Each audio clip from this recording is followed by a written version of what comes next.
1월 18일 저희들에게 주신 하나님 말씀 다니엘 2장 36절로 45절까지 말씀입니다. 그 꿈이 이러한즉 내가 이제 그 해석을 왕 앞에 아뢰리이다. 왕이여, 왕은 여러 왕들 중에 왕이시라. 하늘의 하나님이 나라와 권세와 능력과 영광을 왕에게 주셨고 사람들과 들짐승과 공중의 새들 어느 곳에 있는 것을 막론하고 그것들을 왕의 손에 넘기사 다 다스리게 하셨으니 왕은 곧 그 금머리니이다. 왕을 뒤이어 왕보다 못한 다른 나라가 일어날 것이요 셋째로 또 놋 같은 나라가 일어나서 온 세계를 다스릴 것이며 넷째 나라는 강하기가 쇠 같으리니 쇠는 모든 물건을 부서뜨리고 이기는 것이라. 쇠가 모든 것을 부수는 것 같이 그 나라가 문나라를 부서뜨리고 찢을 것이며 왕께서 그 발과 발가락이 얼마는 토기장이의 진흙이요 얼마는 쇠인 것을 보셨은즉 그 나라가 나누일 것이며 왕께서 쇠와 진흙이 섞인 것을 보셨은즉 그 나라가 쇠 같은 든든함이 있을 것이나 그 발가락이 얼마는 쇠요 얼마는 진흙인즉 그 나라가 얼마는 든든하고 얼마는 부서질 만할 것이며 왕께서 쇠와 진흙이 섞인 것을 보셨은즉 그들이 다른 민족과 서로 섞일 것이나 그들이 피차에 합하지 아니함이 쇠와 진흙이 합하지 않음과 같으리이다. 이 여러 왕들의 시대에 하늘의 하나님이 한 나라를 세우리니 이것은 영원히 망하지도 아니할 것이요 그 국권이 다른 백성에게 돌아가지도 아니할 것이요 도리어 이 모든 나라를 쳐서 멸망시키고 영원히 설 것이라. 손대지 아니한 돌이 산에서 나와서 쇠와 놋과 진흙과 은과 금을 부서뜨린 것을 왕께서 보신 것은 크신 하나님이 장래 일을 왕께 알게 하신 것이라. 이 꿈은 참되고 이 해석은 확실하니이다 하니. 아멘. 하나님의 나라가 가장 강하다라는 제목으로 오늘 아침 말씀 전합니다. 지난 월요일에 나눴던 말씀 가운데에 세계 각국의 정상들이 한자리에 모여도 꼭 중심이 되는 정상이 있다라고 말씀을 드렸습니다. 국제표준화 기구에 등록된 국가는 모두 249개국입니다. 그리고 그 가운데에서 지금 국제 정세로 보게 되면 미국과 중국이 바로 가장 강한 나라이며 중심이 되는 나라일 것입니다. 이렇게 세계 많은 나라들 가운데서도 강한 나라가 있고 여러 대기업들 가운데서도 자산가치 기준이나 아니면 영향력으로 봐서도 가장 강한 기업이 있습니다. 심지어 사람들이 함께 모여있는 그 자리에서도 유독 더 강한 사람이 있다라는 것입니다. 그래서 우리가 살고 있는 이 세상은 언제나 강한 나라, 강한 기업, 강한 사람 중심으로 돌아가게 되는 것 같습니다. 그래서 이왕이면 강한 사람이 되고 싶어 하죠. 강해지기 위한 여러 가지 노력을 하게 되는 것 같습니다. 오늘 본문은 느부갓네살의 꾼 꿈을 해석해 주는 내용으로 이루어져 있습니다. 바벨론 땅에 그 어떤 지혜자들도 해낼 수 없었던 일을 포로로 끌려온 다니엘이 해낸 것입니다. 먼저 꿈의 해석을 살펴보기 전에 느부갓네살이 꾸었던 꿈이 어떤 꿈이었는지를 먼저 살펴봤으면 좋겠는데요. 느부갓네살은 꿈에서 하나의 큰 신상을 보게 됩니다. 그런데 그 신상의 각각의 신체 부위들이 다른 재료로 만들어진 그런 신상을 보게 됩니다. 먼저 머리는 순금으로 이루어져 있었습니다. 그리고 가슴과 두 팔은 은으로 되어 있었고 배와 넓적다리는 놋으로 된 꿈을 꿉니다. 그리고 종아리와 발은 쇠와 진흙으로 된 그런 신상이었습니다. 그런데 손대지 않은 돌이 그 신상을 부수고 그 돌은 태산을 이루어 온 세계에 가득해지는 꿈을 꾸게 된 것입니다. 어떠십니까? 꿈만 봐도 뭔가 예사롭지 않다라는 느낌이 들죠. 그래서 느부갓네살도 이 꿈을 꾸고 나서 어땠습니까? 마음이 번민해졌다라고 성경은 기록하고 있습니다. 번민하다는 것은 마음이 불편하다는 것입니다. 불안하다는 것입니다. 평안하지 못하다라는 것입니다. 얼마나 불안했으면 꿈의 내용은 말해주지 않은 채 바벨론 지혜자들에게 내가 꾼 꿈은 어떤 꿈이고 또 그 꿈은 어떤 의미인지를 모두 말해보라고 하는 이런 당황스러운 명령을 내렸겠습니까? 그래도 다행히 아무도 해내지 못했던 그 일을 누가 해냈습니까? 다니엘이 해낸 것입니다. 먼저 저희들은 이 다니엘을 보면서 하나님의 사람은 이 시대 가운데에 꼭 필요한 사람이 될 수 있어야 한다라는 사실을 먼저 기억할 수 있었으면 좋겠습니다. 아무도 할 수 없는 일도 하나님의 사람은 척척 해낼 수 있어야 되고, 모두가 피하는 일마저도 기꺼이 감당할 수 있는 그런 책임감 있고 영향력 있는 사람이 될 수 있었으면 좋겠습니다. 비록 내 개인의 역량과 그리고 실력은 부족할 수 있지만 전능하신 하나님을 바라보면서 내가 감당할 수 없는 일마저도 하나님이 감당하게 해 주시는 그런 삶을 살 수 있었으면 좋겠습니다. 그래서 나를 통해서 하나님의 살아계심이 세상의 많은 사람들에게 보여지고 또 보여질 수 있는 그런 은혜의 삶을 살아갈 수 있었으면 좋겠습니다. 자, 그렇다면 느부갓네살이 꾸었던 꿈의 해석을 우리가 살펴봐야 되는데요. 먼저 순금으로 된 머리에 대한 해석입니다. 38절 말씀 보시기 바랍니다. 사람들과 들짐승과 공중의 새들 어느 곳에 있는 것을 막론하고 그것들을 왕의 손에 넘기사 다 다스리게 하셨으니 왕은 곧 그 금머리니이다. 아멘.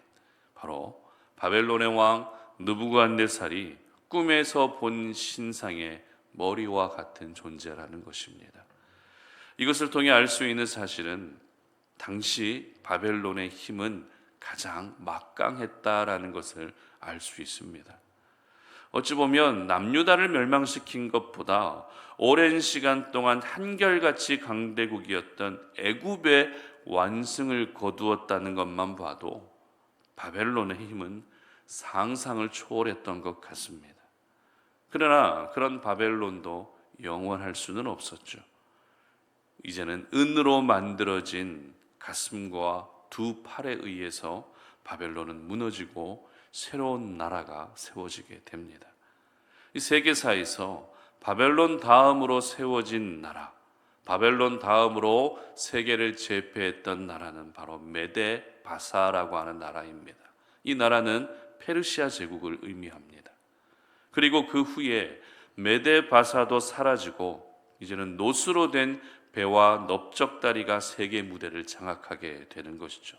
이 나라는 우리가 잘 알고 있는 알렉산더 대왕의 헬라 제국을 의미합니다. 하지만 그 헬라도 어떻습니까? 영원할 수가 없습니다. 결국 쇠로 된 종아리와 발에 의해 무너지게 되는데 이 나라는 바로 로마 제국입니다. 남유다가 멸망한 시기가 BC 586년이었는데 대략 600년의 시간 동안 바벨론, 메데바사, 헬라, 로마까지 세계는 그야말로 격변의 시기를 겪게 되는 것입니다. 이렇게 세계의 역사가 어떻게 흘러가게 될지를 하나님이 분명하게 보여주셨다는 것은 세계의 모든 나라는 하나님의 손 안에 있다는 것을 보여주고 있는 것입니다. 이 세계의 역사를 주관하고 계시는 분은 바로 하나님이심을 분명하게 나타내고 계시는 것입니다. 특별히 저희들은 느부갓네살의 꿈 중에서도 더 주목해야 될 부분이 있습니다. 각각 순금과 은과 놋과 쇠와 진흙이 어떤 나라를 의미하는지 보다 그 후에 갑자기 한 돌이 나타나서 그 신상을 부수고 세워진 나라가 어떤 나라인지가 더 중요하다는 것입니다. 어떤 나라일까요? 그 모든 강한 나라들을 제압하고 새로 세워진 그 나라는 어떤 나라일까요? 바로 하나님의 나라입니다. 44절 말씀 보시기 바랍니다. 이 여러 왕들의 시대에 하늘의 하나님이 한 나라를 세우시리니 이것은 영원히 망하지도 아니할 것이요 그 국권이 다른 백성에게도 돌아가지도 아니할 것이요 도리어 이 모든 나라를 쳐서 멸망시키고 영원히 설 것이라. 아멘. 앞에서 먼저 등장했던 바벨론, 메데바사, 그리고 헬라와 로마의 공통점은 모두 멸망했다라는 공통점을 가지고 있습니다. 영원하지 못했다는 공통점을 가지고 있습니다. 하지만 하나님의 나라는 어떻습니까? 망하지도 않고 영원히 서게 되는 나라라는 것입니다. 그렇다면 하나님의 나라가 영원히 설 수밖에 없는 이유는 무엇입니까? 바로 왕 중의 왕이신 하나님이 세우신 나라이기 때문입니다. 그리고 예수 그리스도가 왕으로 다스리는 나라이기 때문에 영원할 수밖에 없는 것입니다. 참고로 느부갓네살의 꿈에서 쇠로 만들어진 나라가 로마 제국이라고 말씀을 드렸는데요. 그런데 그 나라는 로마 제국은 다른 나라에 비해서 더욱더 강력했다라고 성경은 기록하고 있습니다. 40절 말씀 보시기 바랍니다. 넷째 나라는 강하기가 쇠 같으리니 쇠는 모든 물건을 부서뜨리고 이기는 것이라 쇠가 모든 것을 부수는 것 같이 그 나라가 뭇 나라를 부서뜨리고 찌을 것이며. 아멘. 이처럼 로마는 강한 쇠처럼 모든 것을 부수는 막강한 힘을 가진 나라였습니다. 실제 세계사에서도 고대 최고의 제국이라고 하는 평가를 받고 있습니다. 그러나 그런 로마 제국 다음으로 세워진 나라가 어떤 나라였다고요? 왕들이 계속 바뀌는 혼란의 시대를 끝내고 세워질 영원한 나라는 어떤 나라였다라고 기록하고 있습니까? 바로 하나님의 나라라는 것입니다.